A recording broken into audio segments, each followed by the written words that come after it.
The principles of providing psychological support are guided by Maslow's hierarchy of needs.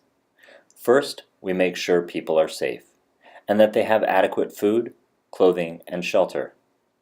Once the material needs are addressed, we can begin to address emotional and psychological needs. Therefore, psychological support dovetails well with the first responder mission of protecting and serving the community. You should know where and how people can access food and information, yet you won't be expected to be an expert in areas for which you are not responsible for. If you don't know an answer to a question, let them know that. Remember that you are there to help them problem solve, not to solve all the problems. Focus on the here and now and gently guide people through problem solving if needed.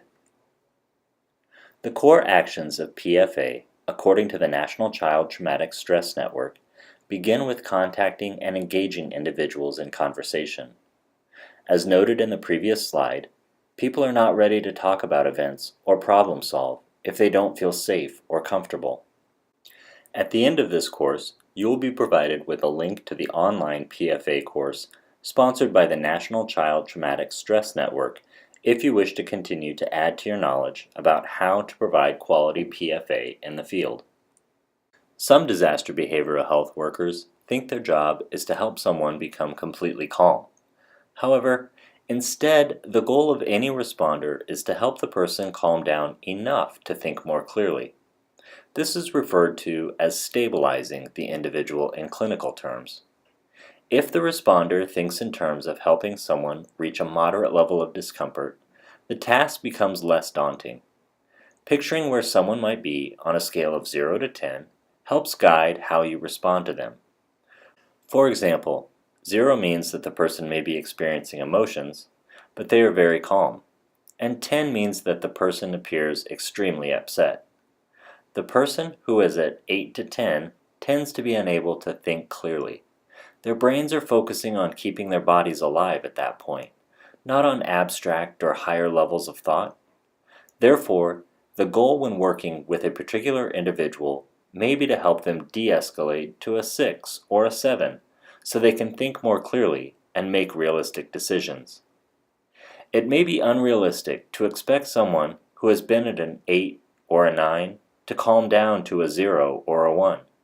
Emotions aren't an either-or situation. A person can be moderately upset and still be able to think clearly and make appropriate decisions. The job of the first responder becomes less complicated when people make appropriate decisions. Providing information about common reactions after an event can help survivors and responders place their own reactions in context. Remember to let people know that they may not experience any or all of these reactions, but if they do, it is common or normal. This should decrease anxiety in some people. We know from research and from experience after many disasters that these reactions may come and go. It may help some people to talk to someone they trust about what they are experiencing. If the reactions become so intense that they interfere with daily functioning, it may be time to seek a doctor or a trusted professional. Most people experience a decrease in their reactions over time.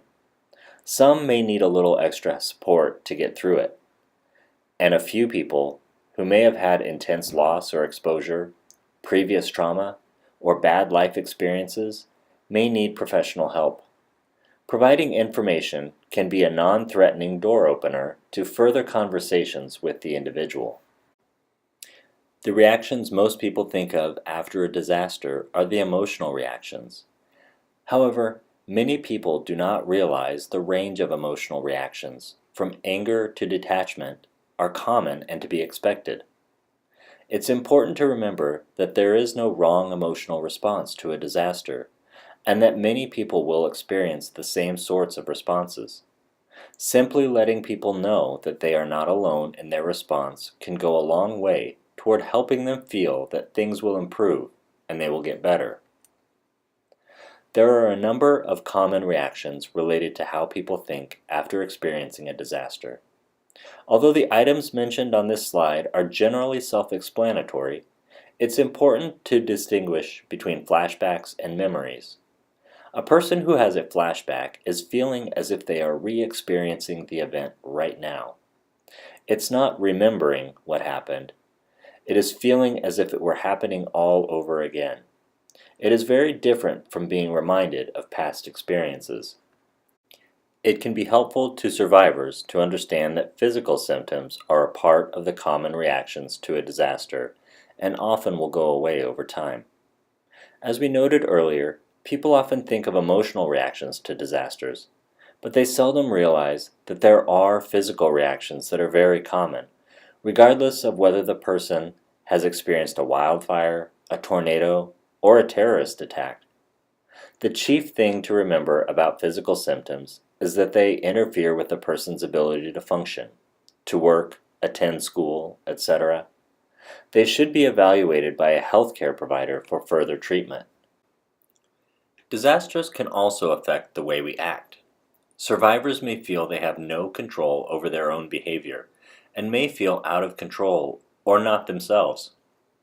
Some of these symptoms may be more noticeable to others than to the person experiencing them. People may not realize they are fidgeting or acting in a reckless manner.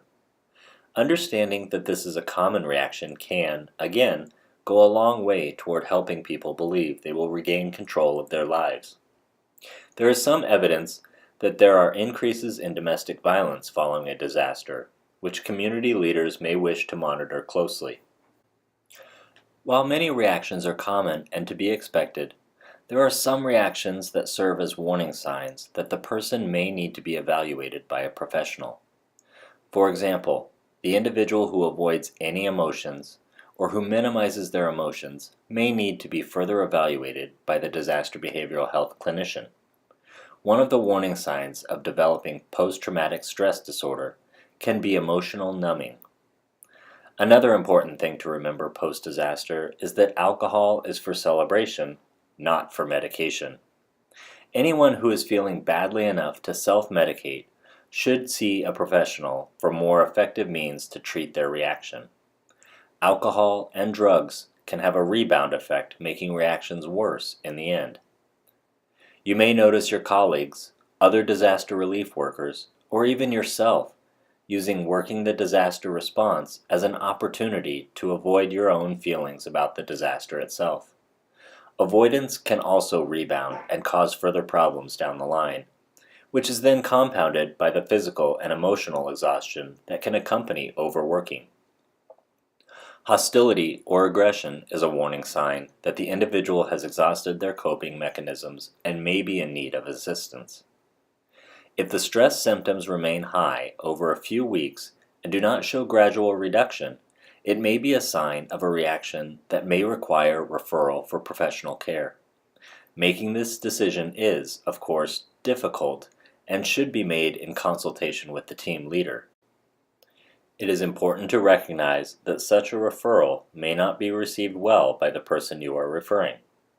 It is important to inform the person of your actions and intentions and to let him or her know that you care. Explain the reasons for the referral to the person and let them know specifically to what kind of professional you are referring them. Even though the stress reactions outlined previously are common, they can also interfere with recovery. By providing compassionate support for people affected by a critical event, we can help reduce their stress and make an essential contribution to their recovery.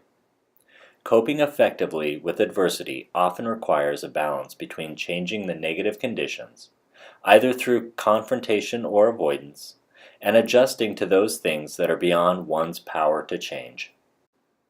The best way to ensure that you are not invading the personal space of others is to use the L-shaped stance. Stand at an angle to the person, rather than face to face, slightly outside their personal space, usually around 3 feet or so. Your shoulders should be about at a 90-degree angle to the person you are talking to. Keep your arms relaxed, at your sides, and stand with your feet slightly parted. This stance is important to use when working with people who may be upset or have had their personal space violated by the disaster.